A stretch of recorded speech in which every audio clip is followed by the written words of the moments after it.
Hello नमस्कार friend, आप सभी का मोस्ट वेलकम है हमारे यूट्यूब चैनल पे। दोस्तों आज वीडियो के अंदर बात करेंगे दोस्तों कला से संबंधित कुछ महत्वपूर्ण क्वेश्चनों के बारे में। दोस्तों तो ये जो क्वेश्चन हैं इसके अंदर जैसे अब की एक तो हो गई गोथिक शैली, एक गोथिक शैली, दूसरी रोकोको, तीसरी शैली जो होगी बाइजेंटाइन जो कला है। इन तीनों शैलियों से संबंधित कुछ महत्वपूर्ण क्वेश्चन लेके आए हूँ जो यूपी और टीजीटी पीजीटी के जो एग्ज़ाम हैं उनकी दृष्टि से महत्वपूर्ण ये वीडियो है। तो वीडियो लास्ट तक पूरा देखें, आशा करता हूँ ये वीडियो आप लोगों को पसंद आएगा। अगर ये वीडियो पसंद आता है तो वीडियो को लाइक करें। इससे पहले वाली जो क्लास है जो आप लोगों ने बहुत सारा प्यार दिया, बहुत अच्छे कमेंट किए, आप लोगों को इतनी पसंद आई तो उससे मुझे मोटिवेट होकर ये क्लास है मजबूरन बनानी पड़ी है। तो इसी प्रकार आप इस वीडियो को भी लाइक करें ताकि मैं और भी नया टॉपिक आपके लिए लेके आऊँ। तो चलिए वीडियो शुरू करते हैं। ईच कला किस शैली का अन्य नाम है? यहाँ पे देखिए ईच कला जो है किस शैली का अन्य नाम है। तो ये दोस्तों जो गोथिक शैली है ना हमारी, उस शैली का अन्य नाम ईच कला मिलता है। गोथिक शैली को अन्य किस नाम से जानते हैं? ईच कला शैली के नाम से जानते हैं। दूसरा क्वेश्चन देखिए, किस कला शैली में रेखीय प्रवृत्ति अत्यधिक प्रबल है? किस कला शैली के अंदर रेखीय प्रवृत्ति है ना, जो रेखा है इसकी प्रवृत्ति सबसे ज़्यादा है? तो ये किस कला के अंदर होती है दोस्तों? तो ये रोमनस्क कला के अंदर है। किसके? रोमन जो कला है, रोमनस्क कला है, उसके अंदर रेखीय प्रवृत्ति सबसे ज़्यादा होती है। गोथिक कला प्रधानतः है पुस्तक चित्रण की कला, भित्ति चित्रण की कला, भवन निर्माण की कला या उपयुक्त सभी? तो दोस्तों गोथिक जो कला है ना ये मुख्य रूप से भवन निर्माण की कला है। किसकी? भवन निर्माण की कला। कई बार यहाँ पे क्या हो जाता है, वास्तुकला आ जाता है, तो ये भी आपको ध्यान रखना। कई बार एग्जाम में ना यहाँ पे वास्तुकला भी आ सकता है। वास्तुकला भवन निर्माण की जो कला है वो कौन सी है? गोथिक कला। अगला क्वेश्चन देखिए, गोथिक कला का संबंध किस धर्म से संबंधित है? दोस्तों गोथिक कला जो है ना ये ईसाई धर्म से संबंधित है। किसमें? ईसाई धर्म से संबंधित है। ईसाई धर्म के जो गिरजाघर है उनको चित्रित किया जाता था और वहीं से गोथिक कला की शुरुआत होती है। अगला क्वेश्चन देखिए, बाइजेंटाइन कला का प्रथम स्वर्ण युग किस सम्राट का है? बाइजेंटाइन जो कला है इसमें स्वर्ण युग किस सम्राट का है? प्रथम स्वर्ण युग किस सम्राट का है? तो यहाँ पे जो राइट आंसर हो जाएगा जस्टिनियन का। किसका? जस्टिनियन का। अगला क्वेश्चन देखिए, स्टेन ग्लास विद्या का विकास किस युग से हुआ है? स्टेन ग्लास विद्या का जो विकास है वो किस युग से हुआ है? गोथिक से, रोक से, रोमन या ग्रीक? तो दोस्तों स्टेन ग्लास जो है ना इसका जो विकास है वो गोथिक कला से हुआ है। किस युग से हुआ है? गोथिक युग से हुआ है। रंगीन कांच की खिड़कियां जो है दोस्तों गोथिक शैली के अंदर इस्तेमाल में ली जाती थी। अगला क्वेश्चन देखिए, ईच कला कहाँ की कला से प्रभावित है? ईच कला जो है दोस्तों ये कहाँ की कला से प्रभावित है? तो ये इटली की कला से प्रभावित है। इटली के अंदर जो गोथिक शैली थी उसी को दूसरा नाम ईच कला दिया गया है। तो ये जो शैली है गोथिक शैली कहाँ से पनपी है? इटली से। तो ईच कला का संबंध भी कहाँ से हो जाएगा? इटली की कला से। अगला क्वेश्चन देखिए, गोथिक कला का आरंभ किस शताब्दी में हुआ था? गोथिक कला का जो आरंभ है वो किस शताब्दी में हुआ था? ये 12वीं शताब्दी में हुआ था। गोथिक कला का जो आरंभ है वो किस शताब्दी में हुआ? 12वीं शताब्दी में। बाइजेंटाइन कलाकारों द्वारा, नेक्स्ट क्वेश्चन आपका कि बाइजेंटाइन कलाकारों द्वारा किस प्रकार की विषय वस्तु चुनी गई? बाइजेंटाइन शैली के जो कलाकार हैं ना उन्होंने चित्रों के जो विषय है वो किस प्रकार के विषय चुने थे? तो धार्मिक विषय। कौन से? धार्मिक विषय से संबंधित चित्र बनाए गए हैं। अगला क्वेश्चन देखिए, गोथिक शैली की आकृतियाँ कैसी है? गोथिक शैली की जो आकृतियाँ हैं वो कैसी है? तो दोस्तों यहाँ पे 4 ऑप्शन है, सामान्य से लंबी, सामान्य, सामान्य से छोटी या बौनी आकृतियाँ। तो गोथिक शैली की जो आकृतियाँ ना वो किस प्रकार की है? सामान्य से लंबी गोथिक शैली की आकृतियाँ हैं। अगला क्वेश्चन देखिए, कारावेजियो किस कला आंदोलन से संबंधित है? ये दोस्तों इंपॉर्टेंट क्वेश्चन है, ये आपको ध्यान में रखना है, ये बहुत ही ज़्यादा इंपॉर्टेंट क्वेश्चन है। कारावेजियो किस कला आंदोलन से संबंधित है? तो यहाँ पे जो आपका राइट आंसर हो जाएगा बारोक शैली। किससे संबंधित है? बारोक शैली से। अगला क्वेश्चन देखिए, ईसाई धर्म की धार्मिक पुस्तक है। ईसाई धर्म की जो धार्मिक पुस्तक है वो कौन सी है दोस्तों? तो बाइबिल जो है ये ईसाई धर्म की धार्मिक पुस्तक है। बाइबिल किस धर्म की पुस्तक है? ईसाई धर्म की पुस्तक है। अगला क्वेश्चन देखिए, गोथिक कला में किस शैली का विकास हुआ? गौथिक कला के अंदर जो है किस शैली का विकास हुआ है दोस्तों? तो यहाँ पे 4 ऑप्शन है, भित्ति चित्रण का, रंगीन कांच की कला, मोजाइक, इम्पेस्टो। इस क्वेश्चन का राइट आंसर हो जाएगा रंगीन कांच की कला। गौथिक कला के अंदर जो दोस्तों भवन बनाए जाते ऊंचे तीखे नुकीले मेहराब वाले भवन बनाए जाते थे, यानी सामान्य से लंबी आकृतियाँ दिखाई देती। जैसे मान लो इन्होंने एक मंजिला मकान बनाया, कितना, एक मंजिला मकान बनाया है, बट वो इतना लंबा बनाते थे, ऊपर से इस प्रकार से ना तीखे तीखे मेहराब बनाते थे, वो ऐसे मेहराब बना दिए जाते थे। तो ऐसे लगता था ये जो मकान है ये 2 मंजिला है, 1 मंजिला होते हुए भी, यानी सामान्य से लंबे बनाए जाते थे। तो यहाँ पर इसके अंदर जो है खिड़कियाँ बनाई जाती थी, रंगीन कांच लगाए जाते थे। किस प्रकार के? रंगीन कांच के। रोकोको शैली कहाँ पल्लवित हुई है? रोकोको शैली कहाँ प्रभावित हुई दोस्तों? रोकोको जो शैली है ये फ्रांस में प्रचलित हुई थी। कहाँ से? फ्रांस से। अगला क्वेश्चन देखिए, गौथिक शैली को अंतर्राष्ट्रीय स्तर पर महत्व किस शताब्दी में मिला? अंतर्राष्ट्रीय स्तर पर जो महत्व है ना, ये 13वीं शताब्दी में मिला था। अब यहाँ पे पूछ रहे कि गौथिक शैली की जो शुरुआत कब होती है? 12वीं शताब्दी से, और अंतर्राष्ट्रीय स्तर पर जो महत्व है वो कब मिलता है? 13वीं शताब्दी में। अगला क्वेश्चन देखिए, रंगीन कांच के टुकड़ों का इस्तेमाल किस कला में होता है? रंगीन कांच के टुकड़ों का इस्तेमाल किस काल में होता है दोस्तों? तो ये बाइजेंटाइन कला में होता है। यहाँ पे आपको ध्यान में रखना, गौथिक नहीं करना है। गौथिक के अंदर क्या है? रंगीन कांच इस्तेमाल होते हैं, रंगीन कांच की खिड़कियाँ इस्तेमाल होती थी, यानी पूरा कांच रंगीन होता था। और ये जो बाइजेंटाइन है इसके अंदर क्या है? रंगीन कांच के छोटे छोटे टुकड़े इस्तेमाल में लेते थे, छोटे टुकड़ों को तोड़ करके ना, टुकड़े टुकड़े करके या रंगीन पत्थरों को लेकर के वो पेंटिंग दीवार में बनाई जाती थी। तो ये पेंटिंग मैं आपको दिखा दूंगा इस वीडियो के लास्ट में। अगला क्वेश्चन देखिए, वातो बुस्से फ्रांगोनार किस शैली के प्रसिद्ध कलाकार हैं? तो यहाँ पे जो आपका राइट आंसर हो जाएगा दोस्तों, ये किस शैली के हैं? रोकोको शैली के। अगला क्वेश्चन देखिए, सियन्ना की चित्रकला के पिता किसे कहा जाता है? सियन्ना की जो चित्रकला है उनके पिता किसे कहा जाता है? तो यहाँ पे जो राइट आंसर हो जाएगा आपका दुचियो को। किसे कहा जाता है दोस्तों? सियन्ना की जो चित्रकला है, चित्रकला के पिता किसे कहा जाता है? दुचियो को।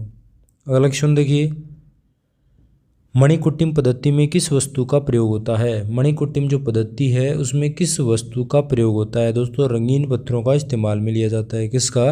रंगीन पत्थरों का। मणिकुट्टिम जो पद्धति है ना, ये बाइजेंटाइन कला की देन है दोस्तों। अगला क्वेश्चन देखिए, सिमाबुए को कला का पिता कहा जाता है, यानी जो सिमाबुए है उनको कला नहीं आएगा, यहाँ पे आना चाहिए था कहाँ, टाइपिंग में मिस्टेक है, सॉरी दोस्तों। सिमाबुए को कहाँ की कला का पिता कहा जाता है?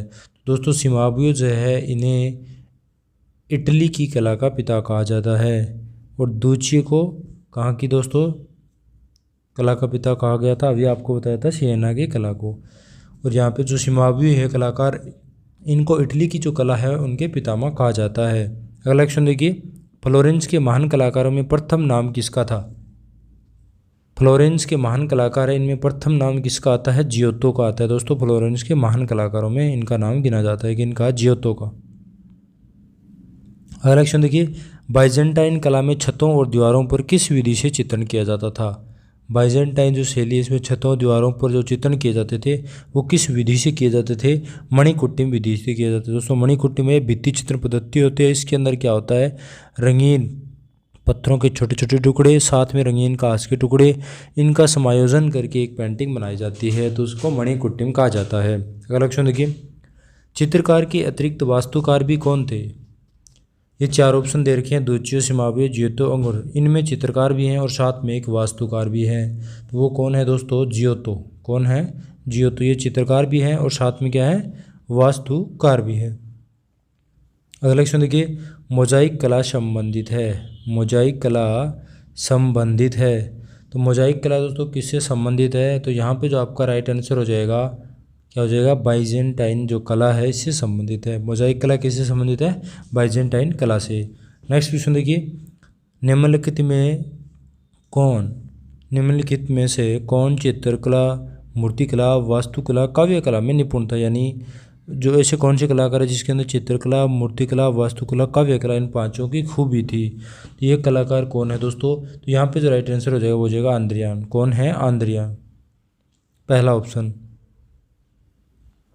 अगला क्वेश्चन देखिए, कुमारी का सिंहासनारोहण, कुमारी का सिंहासनारोहण जो पेंटिंग है ये जो प्रसिद्ध चित्र है किस कलाकार के द्वारा बनाया गया है? तो ये दोस्तों आंद्रियान के द्वारा बनाया गया। किसके द्वारा? आंद्रियान के द्वारा बनाया गया है। ये आंद्रियान है चित्रकार, मूर्तिकार, काव्यकार है ना, वास्तुकार, ये सभी इनके अंदर खूबी रही है। अगला क्वेश्चन देखिए, शांत संगीत उक्ति किसके लिए प्रसिद्ध है? शांत संगीत जो उक्ति है ये किसके लिए प्रसिद्ध है दोस्तों? यहाँ पे जो राइट आंसर हो जाएगा इटली के लिए। किसके लिए? इटली की जो कला है गोथिक हो गई, इटली में जो कला है उनके लिए शांत संगीत जो उक्ति है ये प्रसिद्ध है। क्यों थी दोस्तों शांत संगीत क्यों कहा गया? क्योंकि यहाँ पर जो पहले चित्राकृतियाँ जो बनती थी, जो काम होता था वो सिर्फ गिरजाघरों तक होता था। काम है गिरजाघरों तक सीमित था, है ना, एक जगह सीमित था, इसलिए शांत संगीत कहा गया। अगला क्वेश्चन देखिए, गोथिक शैली में बना प्रथम भवन कौन सा है? जो गोथिक शैली है ऊंचे तीखे मेहराब वाले भवन, कैसे बोल सकते हैं? मेहराब वाले भवन जो है दोस्तों गोथिक शैली के अंदर बनते हैं। तो इसमें गोथिक शैली में बना हुआ प्रथम भवन कौन सा है? इस क्वेश्चन का जो राइट आंसर हो जाएगा वो हो जाएगा संत डेनिस का गिरजाघर। संत डेनिस का जो गिरजाघर है ये गोथिक शैली में बना हुआ दोस्तों प्रथम भवन है। अगला क्वेश्चन देखिए, इटली में बारोक कला पनपी थी। इटली के अंदर जो बारोक कला पनपी थी दोस्तों तो ये 16वीं शताब्दी में। इटली में बारोक कला कब पनपी थी? 16वीं शताब्दी में। तो तीसरा ऑप्शन यहाँ पे राइट आंसर हो जाएगा। अगला क्वेश्चन देखिए, रंजीत कांच की खिड़कियाँ किस शैली की विशेषता है? रंजीत कांच की जो खिड़कियाँ हैं ये किस शैली की विशेषता है? यहाँ पे राइट आंसर रहेगा दोस्तों गोथिक। इसकी गोथिक शैली की विशेषता है दोस्तों रंजीत कांच की खिड़कियाँ, यानी रंगीन कांच की जो खिड़कियाँ हैं ये गोथिक शैली की विशेषता है। अगला क्वेश्चन देखिए, रेम्ब्रा किस शैली के प्रमुख कलाकार है? जो रेम्ब्रा है ये किस शैली के प्रमुख कलाकार के रूप में जाने जाते हैं? तो ये दोस्तों बारोक कला शैली है, इसके प्रमुख कलाकार के रूप में जाने जाते हैं।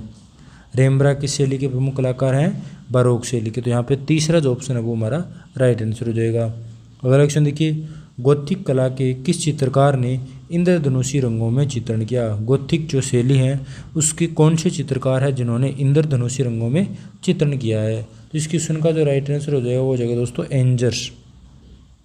कौन है? गोथिक कला शैली है उसके एक एंजर्स जो चित्रकार है जिन्होंने इंद्रधनुषी रंगों में चित्रण किया है। तो यहाँ पे दूसरा जो ऑप्शन है वो आपका राइट आंसर हो जाएगा। अगला क्वेश्चन देखिए, बाइजेंटाइन कला में पीला रंग प्रतीक है। बाइजेंटाइन जो शैली है दोस्तों जिसके अंदर रंगीन कांच के टुकड़ों का इस्तेमाल किया जाता तो उसमें जो पीला रंग है वो किसका प्रतीक है? दोस्तों पीला रंग जो है स्वर्ग का प्रतीक है। किसका? स्वर्ग का प्रतीक माना गया है। अगला क्वेश्चन देखिए, प्रारंभिक गोथिक मोज़ेक कला में टेसेरई क्या है? प्रारंभिक गोथिक मोज़ेक कला है दोस्तों, मोज़ेक कला जो है गोथिक के अंदर तो उसमें प्रारंभ में टेसेरई था। तो वो क्या चीज़ है? टेसेरई क्या चीज़ है दोस्तों? ये छोटे रंगीन घन, क्या है? छोटे रंगीन घन जो है उसे टेसेरई कहा जाते हैं। तो यहाँ पे तीसरा जो ऑप्शन है वो आपका राइट आंसर हो जाएगा।